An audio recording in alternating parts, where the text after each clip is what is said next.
اداروں پہ بھی لعنت, پارلیمنٹ پہ بھی لعنت, ہر چیز کے اوپر آپ جو ہے لعنت بھیجنا شروع کرتے ہیں. تحریک انصاف کو یہ کہتا ہوں کہ سیاسی میدان میں ہم سے لڑیں, ملک سے نہ لڑیں. ان کی جعلسازی کا, ان کے فراڈ کا مقابلہ پارلیمنٹ کے اندر کریں گے. فورم کے اوپر ہم سے یہ فارم مانگے جائیں گے, ہم یہ پیش کریں. ان تینوں حلقوں کے نوٹیفیکیشن اسلام آباد ہائی کورٹ کے ڈبل بینچ نے سسپینڈ کر دیے, معطل کر دیے.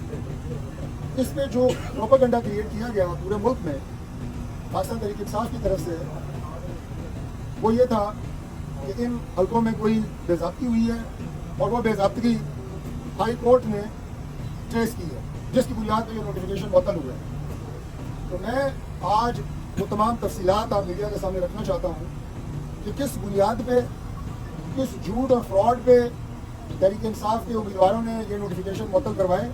اور جب سچ ہائی کورٹ کے سامنے آیا, الیکشن کمیشن کے سامنے آیا, تو کل الحمدللہ یہ نوٹیفیکیشن دوبارہ بحال کر دیے.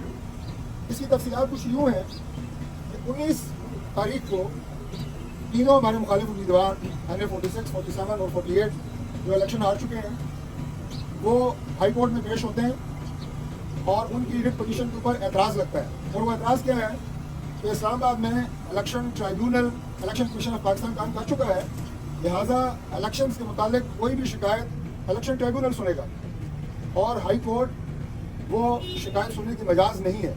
میں چونکہ یہ قانونی نقطہ ہے تو مختصر طور پر میں اس کی تفصیلات بھی آپ کے سامنے رکھنا چاہوں گا کہ جو ٹرائیبیونلز ہوتے ہیں یہ پاکستان میں ہر الیکشن کے بعد الیکشن کمیشن آف پاکستان مقرر کرتے ہیں.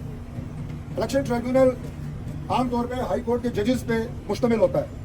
اسلام آباد کا الیکشن ٹرائیبیونل بھی ہائی کورٹ کے ایک آنریبل جج صاحب کی سربراہی میں 17 تاریخ کو اس کا نوٹیفیکیشن ہوتا ہے, جو یہ نوٹیفیکیشن میرے سامنے ہے, آپ کو میں دکھا رہا ہوں. اب ٹرائیبیونل بننے کے بعد باقی عدالتیں الیکشن سے متعلق کیسز کیوں نہیں سنتی, اس کی صرف ایک وجہ ہے اور وہ یہ ہے کہ ثبوت ہر ایک فرد کے پاس ہوتے ہیں. فارم 45 کی بات ہوئی, میں دکھاؤں گا آج فارم 45 ہم بھی لے کے آئے ہیں. اب دوسرے امیدوار کے پاس بھی فارم 45 ہیں, میرے پاس بھی ہیں. اس کا تعین کرنا کہ کون سے فارم 45 اصلی ہیں, کون سے اصلی نہیں ہیں, یہ ٹرائل کورٹ کا کام ہوتا ہے. وہاں پہ شرطیں ریکارڈ کی جاتی ہیں, ایویڈنس ہوتا ہے. اور ہائی کورٹ ٹرائل کورٹ نہیں ہوتی, ایویڈنس ریکارڈ نہیں کرتی. اس لیے الیکشن کمیشن بھی ٹرائل کورٹ نہیں ہوتا, ایویڈنس ریکارڈ نہیں کرتا. اس لیے الیکشن ٹرائیبیونل مقرر کیے جاتے ہیں اور یہ تمام فیصلے جو آپ یہ کہیں کہ مقدمات ہوتے ہیں, شکایات ہوتی ہیں الیکشن کی, وہ ٹرائیبیونلز میں جاتے ہیں. یہ نقطہ ایکسپلین کرنے کے بعد میں آپ کو بتاؤں گا کہ 19 تاریخ کو انہوں نے کیا کیا. یہ ڈبل بینچ کے سامنے پیش ہوئے اور وہاں پہ جا کے انہوں نے جھوٹ بولا کہ الیکشن ٹرائیبیونل اسلام آباد کا قائم نہیں ہوا. میں نے آپ کو 17 تاریخ کا نوٹیفیکیشن دکھایا ہے اور یہ 19 تاریخ کو جاتے ہیں اور کہتے ہیں جناب کہ ٹرائیبیونل قائم نہیں ہوا. اور جج صاحب اپنے اس فیصلے میں 19 تاریخ کو لکھتے ہیں. جج صاحب کو بھی میں ان کی تعریف کروں گا اسلام آباد ہائی کورٹ کی, انہوں نے اپنا فیصلہ شروع یہاں سے کیا کہ چونکہ انہوں نے ہمیں بتایا ہے کہ ٹرائیبیونل قائم نہیں ہوا اس لیے ہم یہ مقدمہ سن رہے ہیں. وہ فرماتے ہیں کہ office has raised an objection to the effect that the instant intra-court appeal is not maintainable since the tribunal to hear the election dispute for Islamabad territory has already been constituted. یہ اعتراض لگایا گیا, لیکن انہوں نے جو کہا کہ ٹرائیبیونل نہیں بنا تو جج صاحب نے آگے لکھا since the learned counsel for the ECP who is in attendance of the court cell court's call submits that a notification in this regard is yet to be issued by the ECP. انہوں نے وہاں پہ ECP کے وکیل کو بھی ساتھ ملایا, جھوٹ بولا کہ notification is yet to be issued.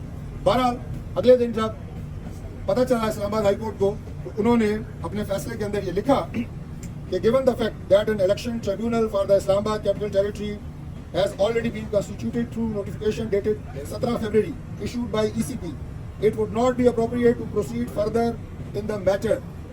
یہ 21 تاریخ کو اسلام آباد ہائی کورٹ نے یہ میٹر ڈسپوز آف کر دیا اس بنیاد کے اوپر جو میں آپ کے سامنے رکھ چکا ہوں, اور اس کے بعد the appeal stands disposed.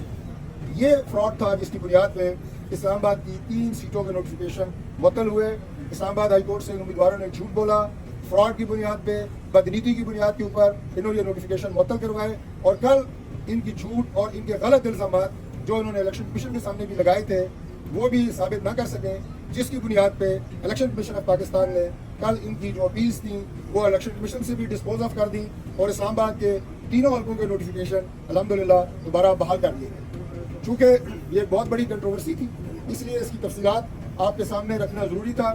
انہوں نے بہت جھوٹ بولا کہ ہمارے پاس فارم 45 ہیں اور دوسرے امیدوار فارم 45 ان کے پاس نہیں ہے. ہمارے پاس تمام فارم 45 موجود ہیں, ہم سب کے پاس تینوں حلقوں کے سارے فارم 45 موجود ہیں اور ہم